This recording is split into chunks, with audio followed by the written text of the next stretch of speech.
Hello. Today we're going to discuss 6 ways to end your year strong. Yes, that'll be 6 ways. Now, with the holiday season fastly approaching, it's tempting to take your feet off the gas and cruise towards the year's end. But no, we're not going to do that this year. These last few weeks is when you should be making the most of those lessons learned and preparing for the year ahead. So rather than just watching the clock wind down by going Secret Santa shopping and making these New Year resolutions, we're going to help you finish your year strong. Okay? Now, wouldn't that be awesome? So what I'll be doing is I'll be sharing a few practical tips so you can make the most of what's left of the year end and end on a high note. Okay? So number 1, we're going to review your year. Okay? How are we going to do that? What you're going to do is you're going to write down your biggest success and short list of action that you're going to take to replicate that success next year. Okay? So if it's not broke, we ain't got to worry about fixing it. We're just going to replicate that same thing for next year. Do the same things for your biggest failure and write down what you've learned. Short list of preventive action that you'll take to guard against a repeat. If it didn't work, we don't need to put that back on for next year. We need to remove it, okay? Or we need to adjust it. You may be disinclined to dwell on the year's lowlights when you're feeling all festive and happy, right? But bite the bullet and do it, or you'll miss out on the wisdom to be gained, okay? There's something to learn from each and everything that we did right or wrong this current year. Arrange a year-end wrap-up with a partner or friend to get their feedback on how you performed and to establish objectives for next year. Sure, you may have already have covered some of the grounds already, but nevertheless, go for a final sit-down to make sure you're on the same page and that your priorities are aligned going forward, okay? Because we're all about moving forward, okay? Number 2. Review your relationships. Now, as we all know, having a strong professional relationship is key to business success. Now, some connections come naturally and easily and others don't. Some of them may take a little work, but that's okay. Year's end is an opportune time for some relationship housekeeping, so there might be some things you may need to cut, okay? That's okay. So what I'm going to do is I'm going to give you a few exercises that you can try. First, you may need to identify the relationships that are misfiring and not delivering their full potential. Okay, if they're not doing what they're supposed to do, remove them. Find time to talk with the individuals concerned and share your thoughts with them. Be clear on what you need from them in order to improve collaboration and performance. Now, don't assume that anyone already knows or shares your priorities, because they may not.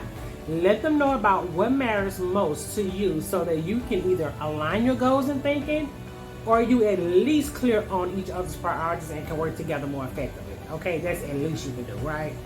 Ask how you can do better to support your teammate or partner, and what they see in your part, and what they see in your part in improving their relationship. Positive teamwork is always a two-way street. Remember, teamwork makes the dream work. Okay. Number 3, finish strong as a team. Now, if you manage a team, ask them for their highlights and lowlights of the year and get their ideas on what they like to see new or different next year. Do this as a group exercise rather than a succession of one-on-ones, okay? It just works a whole lot better at the group session. You can take a long pre-holiday team lunch or somewhere away from the office where people can engage in more frank, free-flowing dialogue. They seem to be more comfortable when they're away from the office, right? I remember doing this with my team when I was in corporate America, and it worked great. This is a great way to set your team up for more positive work environments in the new year and a productive one too, okay? It's all about production. Ask your team what they like from you in the new year and what you can do better or differently to improve their work life and performance, okay? Now, to encourage team members to feel comfortable giving you honest feedback, try ask them to jot down a few bullet points anonymously and drop them in a suggestion box that you provide. Now, be sure that you share the results, because the team will appreciate your transparency and the commitment to change, and they might even help keep it honest. So the only thing you can do is just say thank you, okay? Because some things you may not want to hear, but you may need to hear, okay? Maybe you've done a grand job for recognizing hard work and good performance throughout the year, but now is a great time to reiterate that and show how much you appreciate them, okay? If you are a team member, get together with the other team members and review the good and the not so good of the year. Remain focused on how collaboration can be improved to deliver team success in the new year. Now, I need you to agree and record at least one takeaway action per team member, okay? Break your good intentions down to specifics that team members can take ownership of and deliver. Okay, break it all the way down. Number 4, you're going to declutter. Yes, mentally and environmentally. You're gonna make a conscious effort to whistle down on your to-do list. Yes, the shorter the list is, the more you enjoy your holiday. Now you're gonna clear the deck of any I really must get around to doing this. No, we're gonna remove that. Delegate whatever you can. Now, if there are any tasks on your list that have been there for a long time, consider whether they're worth doing at all. Okay, if not, donate them to the trash bin. It's kind of 513. Get that out there, right? After all, if they're really worth going, good to be adding value to, you probably would have already done them anyway, right? Okay, now any gnarly task or difficult conversation that you've been putting off, get them done too. Okay, there's no sense of procrastinating. Go ahead and get all that done. You'll feel so much better starting the new year out without these waiting for you. Plus, you may find a difficult conversation that goes smoother than fear, with most of us being in good spirits, ahead of the break. You're in holiday spirit, everything seems to flow a lot better. Now remember this, that a tidy desk equals a tiny mind. Unless you really are inspired by those overflowing piles, okay, you need to get rid of it anyway. Get rid of it.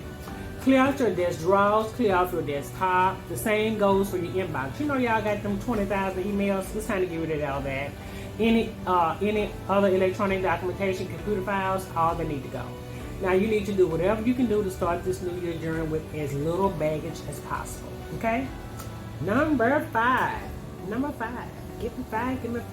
You're going to record the lessons learned, good ideas, objections. You're going to write it all down, okay?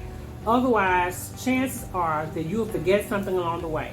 Especially if you have a really good holiday, and losing those hard-won lessons is like losing gold spill out of your pocket. You don't want to do that, right?